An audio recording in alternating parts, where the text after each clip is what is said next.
নমস্কার, আপনারা দেখছেন জেলার ১ নম্বর online TV channel Birbhum RC TV. আপনাদের সঙ্গে আমি শুভাশিস। শুরু করছি আজকের সংবাদ। বিস্তারিত সংবাদে যাবার আগে দেখে নেব সংবাদ শিরোনাম। স্কুলের বাচ্চাদের সাথে অভব্য আচরণ করায় গ্রেপ্তার এক সরাইপুরে। গলায় ফাঁস লাগিয়ে গৃহবধূর আত্মহত্যা মুরারোয়ে। বৃষ্টির জল সংরক্ষণ নিয়ে সচেতনতা শিবির রাজনগরে।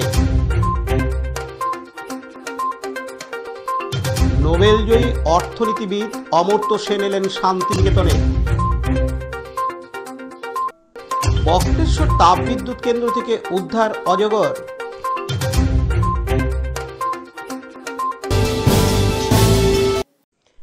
গতকাল বৃহস্পতিবার ৩১শে জুলাই বক্রেশ্বর তাপবিদ্যুৎ কেন্দ্রের holy mother English medium primary স্কুলে কাজ চলাকালীন একজন শ্রমিক স্কুলের বিভিন্ন শ্রেণীর শিশুদের উপর অভব্য আচরণ করে। উল্লেখ্য, গতকালই শতাধিক অভিভাবক স্কুল ঘেরাও করেন। পাশাপাশি প্রধান শিক্ষক ও স্কুল পরিচালন সমিতির সদস্যদের ঘেরাও করে বেশ কয়েক ঘন্টা বিক্ষোভ দেখান। অবিলম্বে অভিযুক্তকে গ্রেপ্তার করতে হবে এই দাবিতে শতাধিক অভিভাবক স্কুলে গিয়ে বিক্ষোভ দেখান। এই ঘটনার পরিপ্রেক্ষিতে কয়েক ঘন্টার মধ্যে অভিযুক্ত শ্রমিককে গ্রেপ্তার করে সদাইপুর থানার পুলিশ। ধৃতের নাম শেখ আজারুল, বয়স ২৪ বছর, বাড়ি সদাইপুর থানার লক্ষণডি গ্রামে। ধৃতের বিরুদ্ধে পক্সো মামলা রুজু করে তদন্ত শুরু করেছে পুলিশ। ধৃতকে আজ শুক্রবার ১ আগস্ট সিউড়ি আদালতে তোলা হয়। লালটু মুখার্জির report, Birbhum RC TV, Sadaipur. আজ শুক্রবার ১ আগস্ট সকাল ৯টা নাগাদ বীরভূম জেলার অন্তর্গত মুরারোই ১ নম্বর ব্লকের বটিয়া গ্রামের এক গৃহবধূ গলায় ফাঁস লাগিয়ে আত্মহত্যা করে। স্থানীয় মানুষজন তাকে তড়িঘড়ি উদ্ধার করে মুরারোই গ্রামীণ হাসপাতালে নিয়ে যায়, কিন্তু মুরারোই গ্রামীণ হাসপাতালের কর্তব্যরত চিকিৎসক তাকে মৃত বলে ঘোষণা করেন। তবে কী কারণে তিনি গলায় ফাঁস লাগিয়ে আত্মহত্যা করলেন সেটা জানা যায়নি। পরিবারের আত্মীয়ের সূত্রে জানা যায়, গৃহবধূর নাম বেবি মাল, বয়স ৩২ বছর, বাবার বাড়ি স্থানীয় থানার বড়া গ্রামে। এদিন বড়া গ্রামের মৃতের এক কাকা জানান, বেবি মাল বাড়ি কোথায়? আমার বাড়ি হচ্ছে আপনার গ্রাম বড়া, আর বোঠা গ্রামে বিয়ে দিয়েছিলাম। তো আজকে মোটামুটি ৯টার সময় মানে ধরেন যে গলায় দড়ি দিয়ে মারা গেছে। আপনার নাম? আমার নাম হচ্ছে নিপেন মাল। যে মারা গেছে সে কে হয়? ওর নাম আমার ভাতিজি। আপনার বাড়ি? আমার বাড়ি বড়া। দীপু মিয়া রিপোর্ট, বীরভূম আরসি টিভি, মুরারোই। ক্রমশ কমে আসছে ভূগর্ভস্থ জলের স্তর। এই জন্য অনিবার্যভাবে অদূর ভবিষ্যতে দেখা দেবে জল সংকট। তাই এখন থেকে বৃষ্টির জল সংরক্ষণ জরুরি। এই বিষয়টিকে সামনে রেখে বৃষ্টির জল সংরক্ষণ করে তা মাটির নিচে প্রবেশ করিয়ে ভূগর্ভস্থ জলের স্তর বাড়ানোর উদ্যোগ নিয়েছে স্বেচ্ছাসেবী সংগঠন টুমরোজ ফাউন্ডেশন। আজ শুক্রবার ১ আগস্ট এই বিষয়ে রাজনগর ব্লকের বান্দি মাধ্যমিক শিক্ষা কেন্দ্রে পড়ুয়াদের নিয়ে আয়োজিত হয় এক সচেতনতা শিবির। হাজির ছিলেন আয়োজক সংস্থার তরফে রীতম সরকার, অমলেন্দু ঘোষ, উৎসব মণ্ডল। বিদ্যালয়ের পড়ুয়াদের উদ্দেশ্যে জল সংরক্ষণের গুরুত্বপূর্ণ বিষয়গুলি তুলে ধরা হয় এই শিবিরে। এ বিষয়ে বিস্তারিত জানান সংশ্লিষ্ট সংস্থার প্রজেক্ট ইঞ্জিনিয়ার। আচ্ছা, তো আমরা টুমরোজ ফাউন্ডেশন আজকে বান্দি এমএসকেতে যে বৃষ্টির জল সংরক্ষণ আমাদের প্রকল্পটা করা হয়েছে, তার যে অ্যাওয়ারনেসটা হলো, তার মূল উদ্দেশ্য হচ্ছে ছাত্রছাত্রীদের মধ্যে একটা সচেতনতা বৃদ্ধি, আমাদের যে জল সংকট এবং জল সংরক্ষণের পরিকল্পনা এবং এই বৃষ্টির জল সংরক্ষণ যে প্রকল্পটি হয়েছে সেই ব্যবস্থাপনাটির মেনটেন্যান্স কীভাবে করা যেতে পারে এবং কীভাবে সেটাকে আরও দীর্ঘমেয়াদী করা যেতে পারে সেই নিয়ে একটা সচেতনতামূলক অ্যাওয়ারনেস প্রোগ্রাম আমাদের ছিল। এটাই আমাদের মূল উদ্দেশ্য ছিল। আচ্ছা, কতটা সাড়া পেলেন? হ্যাঁ, সারা থেকেই ছাত্রছাত্রীরা অনেকে আজকে এসেছেন এবং এই চাষের সময়ের জন্য তো অনেকে আসতে পারেননি। আমরা আশা রাখবো এই স্যাররা যারা ছিলেন এবং যারা আজকে এসেছেন ছাত্রছাত্রীরা, তারা তাদের বন্ধুদেরকে এবং স্যাররা তাদের ছাত্রছাত্রীরা আসতে পারেনি আজকে, তাদের কাছেও এই অ্যাওয়ারনেসটা পৌঁছে দেবে, যাতে সেটা আরও সবার কাছে পৌঁছে যায় আমাদের কথা। আপনার নাম? আমার নাম রীতম সরকার। আপনি কোন পদে আছেন সংস্থার? আমি সংস্থার প্রজেক্ট ইঞ্জিনিয়ার পদে আছি।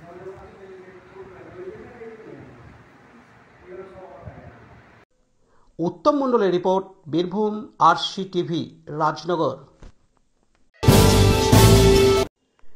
গতকাল বৃহস্পতিবার ৩১শে জুলাই শান্তিনিকেতনে নিজের প্রতিটি বাড়িতে আসেন নোবেলজয়ী অর্থনীতিবিদ অমর্ত্য সেন। তার সঙ্গে ছিলেন কন্যা নন্দনা দেব সেন। অমর্ত্য সেনকে স্বাগত জানান বোলপুর মহকুমা শাসক অয়ননাথ ও বোলপুরের এসডিপিও রিকি আগরওয়াল। জানা যায় তিনি 19 আগস্ট পর্যন্ত শান্তিনিকেতনের বাড়িতে থাকবেন। ভিন রাজ্যে বাঙালি পরিচয় শ্রমিকের উপর অত্যাচার ও বাংলা ভাষার উপর আক্রমণ নেমে এসেছে বলে যে অভিযোগ উঠেছে, সেই প্রসঙ্গে এদিন অমর্ত্য সেন বলেন, শুধু বাঙালি নয়, ভারতবর্ষ যুক্ত দেশ। সম্ভবত তিনি যুক্তরাষ্ট্রীয় কাঠামোর কথা বোঝাতে চেয়েছেন। এখানে কোনো অঞ্চলের লোক অন্য জায়গায় হেনস্থার শিকার হচ্ছেন, এতে আপত্তির কারণ থাকবে। সে বাঙালি হোক বা পাঞ্জাবি হোক বা মারোয়ারি হোক, আপত্তি থাকার কারণ থাকবে। প্রথম কথা হলো, সব মানুষকে সম্মান দেওয়া উচিত। বিশেষত স্বদেশীয় মানুষদের যে অধিকার আছে তাদের মূল্য স্বীকার করতে হবে। দুটোই প্রয়োজন আছে। তারপর বাঙালিদের উপর যদি অত্যাচার হয়, অবহেলা করা হয়, আমাদের আপত্তি করার কারণ থাকবে। তিনি আরও বলেন, তবে এটা শুধু বাঙালির প্রশ্ন নয়, এটা একটা যুক্ত দেশ ভারতবর্ষ। ভারতবর্ষের নাগরিকদের যে অধিকার আনন্দ করে থাকার কথা, সেগুলিতে মানতেই হবে। যে কোনো ভারতীয় একজন যদি উড়িষ্যা থেকে রাজস্থানে গিয়ে অবলিত হলেন বা অত্যাচারিত হলেন, তা নিয়ে আমাদের একই রকম আপত্তি করার কারণ থাকবে। এটা আলোচনার বিষয় নয়, এটা আমাদের সংবিধানের প্রথম থেকেই বলা আছে। ভারতীয় সংবিধান উল্লেখ করে তিনি বলেন, যারা ভারতীয় তাদের পুরো ভারতবর্ষের উপর অধিকার আছে। আর এটা শুধু একটা আঞ্চলিক অধিকার তা নয়। এদিন তিনি আরও জানান যে বাঙালি পরিযায়ী শ্রমিকদের উপর অত্যাচারের অভিযোগ উঠছে, কিভাবে দেখছেন বিষয়টাকে? আমি তো দেখলাম তো সুযোগই পাইনি। আমি খবর বলতেছি, তবে নিশ্চয়ই এ বিষয়ে আমাকে অনুধাবন করতে হবে এবং কি করতে না করতে। এবং শুধু বাঙালি না, যে কোনো ভারতবর্ষ একটা যুক্ত দেশ, সেখানকার কোনো অঞ্চলের লোকেই অন্য কোনো অঞ্চলের অনিষ্টা হচ্ছে, সেটাতে আমাদের আপত্তি করার কারণ থাকবে। তা বাঙালি হোক, বাংলাদেশি হোক, পাঞ্জাবি হোক, যে কোনো জায়গা থেকেই সমস্ত দেশেই মানুষকে, প্রথমটা সব মানুষকেই সম্মান দেওয়া, আর বিশেষত স্বদেশী মানুষকে যে তাদের যে অধিকার আছে সেগুলো স্বীকার করা বেশি প্রয়োজন আমার। তার মধ্যে বাঙালিদের যদি অবহেলা হয় বা বাঙালির পরিস্থিতি হয়, সেগুলো আমাদের বেশি অবস্থা করার কারণ থাকবে। কিন্তু এটা শুধু বাঙালির প্রশ্ন না, এটা একটা যুক্ত দেশ ভারতবর্ষের, যে তাদের নাগরিক যে এবং তাদের সঙ্গে যুক্ত মানুষের যে অধিকার, তাদের আনন্দ করে থাকার সুযোগ, সেগুলো তো আমাদের মানতে হবে। এই নিয়ে আলোচনার প্রয়োজন রয়েছে। আলোচনার প্রয়োজন আমি কিছু এখানে বলিনি, আপনি বললেন সেটা। আলোচনা সব বিষয়ই হতে পারে, কোন বিষয়ে বেশি আলোচনা হবে আমি তা বলতে চাচ্ছি না। আমি বলছি যে এটা এখানে খুব খুব আলোচনা করার কারণও নেই। যে কোনো ভারতীয় যদি একজন যদি উড়িষ্যা থেকে রাজস্থানে গিয়ে অবহেলিত হলেন এবং অত্যাচারিত হলেন, তা নিয়ে আমাদের আপত্তি করার একই কারণ থাকে। এটা নিয়ে কিন্তু আলোচনা করার প্রয়োজন নেই। এটা আমাদের সংবিধান থেকে প্রথম থেকেই এটা পরিষ্কারভাবে বলা আছে যে ভারতীয় যারা, তাদের সমস্ত ভারতবর্ষের উপরই একটা তাদের অধিকার আছে। এবং এটা শুধু একটা আঞ্চলিক অধিকার তা নয়। বাংলা ভাষার আক্রমণের প্রতিরোধে মুখ্যমন্ত্রী পথে নেমেছেন এবং ভাষা আন্দোলন। কাজী আমিরুল ইসলামের রিপোর্ট, বীরভূম আরসি টিভি, শান্তিনিকেতন। বক্রেশ্বর তাপবিদ্যুৎ কেন্দ্র থেকে উদ্ধার করা হয় অজগর সাপ।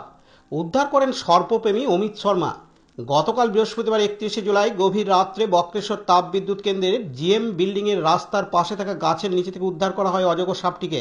সর্পপ্রেমী অমিত শর্মা জানান, অজগরটি কম বয়সী এবং প্রায় 5.5 ফুট লম্বা।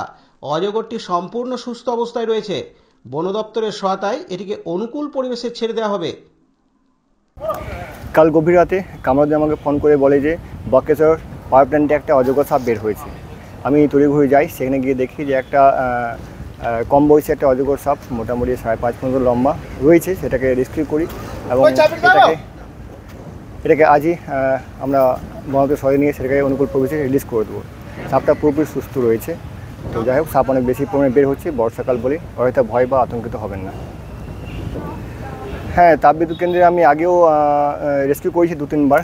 তো কারণ তাপবিদ্যুতের আশেপাশে অনেক জঙ্গল রয়েছে, যেখান থেকে সাপ চলে আসছে সামনে বা যেখানে লোকালয় সেখানে ঢুকে যাচ্ছে। তো সাপ কোনো ভয় নেই, সাপ তো আসবেই, কারণ আশেপাশে প্রচুর জঙ্গল রয়েছে, সেখান থেকে চলে আসছে। এটা পাওয়ার প্ল্যান্টের যে মেন গেট, সেই মেন গেটের যে মেন রাস্তা, তার পাশেই একটা গাছ ছিল, সেই গাছের নিচে ছিল, সেখানে দেখতে পেয়েছে গার্ড। সেই গার্ড দেখা মাত্রই আমাকে ফোন করেছে, আমি গিয়ে সেটাকে উদ্ধার করেছি। Laltu Mukherjee report, Birbhum RC TV, Sadaipur. আজকের সংবাদ এই পর্যন্ত। পরবর্তী সংবাদের জন্য চোখ রাখুন বীরভূম আরসি টিভির পর্দায়। নমস্কার।